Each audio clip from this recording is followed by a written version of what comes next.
Նախագահն ակտիվեք շնորհակալություն հայտնել այս հանդիպման հնարավորության համար, կարծում եմ մեր ներկա մանկավարժների համար էլ իսկապես մեծ պատիվ է ուսուցչի օրվան ընդառաջ ձեզ հետ հանդիպման հնարավորություն ունենալ։ Այստեղ այսօր ներկա են մեր տարվա լավագույնները ճանաչված տնօրեն, ուսուցիչ, խմբակավար, ուսուցչի օգնական, ինչպես նաև մենք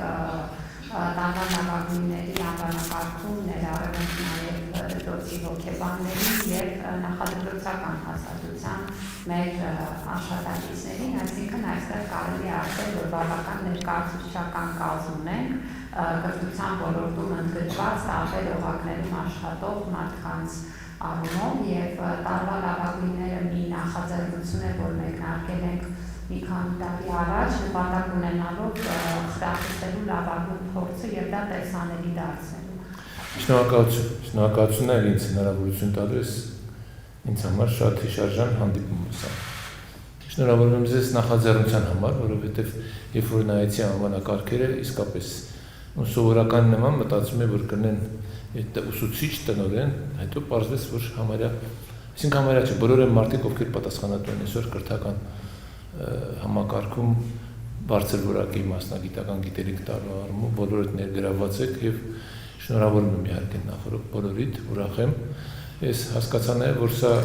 փաստորեն ազատ մրցույթի ձևով է, հայտարարված է, ովքեր ուզում են մասնակցում են, իրենց ծրագրերն են ներկայացնում եւ ուրիշ չափանիշ չկա։ Սա նորություն է եւ շատ կարեւոր նորություն է, որովհետեւ իրականում ինչն է մեզ պակասում, այսօր միշտ նախաձեռնություններ եւ սրանով դուք նաեւ խթանում եք հենց այդ նախաձեռնությունները։ Ես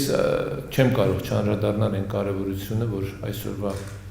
իշխանությունը, քաղաքական թիմը, պետությունը առանձնահատուկ ուշադրություն են դարձնում կրթությանը։ Մենք պետք է նախ եւ առաջ մեր քաղաքացիներին, սերունդին, նոր սերունդին պետք է կրթություն տանք։ Եվ այստեղ շատ կարևոր է իհարկե ձեր դերը, սա ինձ համար եւ ես կարծում եմ պետության համար էլ առաջնագծում կանգնած մարդիկ եք, պակաս չեք զինվորներից, ովքեր մեր անվտանգությունն են ապահովում, հիմա դուք մեր երկրի անվտանգության ապահովողներն եք։ Մեր երկրի ապագան կախված է ձեզնից։ Ես անկեղծ եմ ասում ու պատասխանատվությամբ եմ ասում։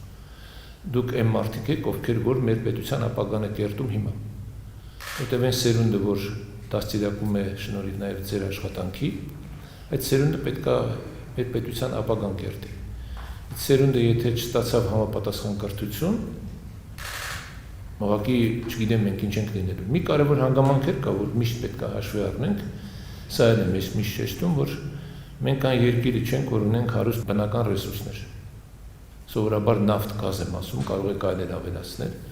բայց մենք ունենք մարդիկ, մեր հարստությունը մենք ենք։ Մենք բոլորս, այսինքն մեր մարդիկ, մեր քաղաքացիները, եւ որոնք պատրաստ են նաեւ կրթվելու եւ որոնք հարկավոր է գիտելիք։ Եվ մենք պարտավոր ենք ապահովել այդ միջավայրը, որպեսզի այդ մարդիկ ստանան, եւ մեր հարստությունը հետո ինքը նաեւ կստեղծի նոր հարստություն, այսինքն նոր սերունդ, կրթված սերունդ, գիտելիք ունեցող սերունդ։ Ես հասկանում եմ բոլոր այն դժվարությունների, որի մեջ եք դուք, որովհետեւ մենք որպես առանձին ընտանիք մենք չենք կարողանում 1, 2, 3 երեխայի խնդիրները լուծել, որտեղ հիմա շատ պահանջատեր են դարձել իհարկե, շատ յուրօրինակ սերունդ է մեծանում։ Ես կարող եմ ձեզ վստահեցնել, որ իրապես մենք շատ բարձր ենք գնահատում եւ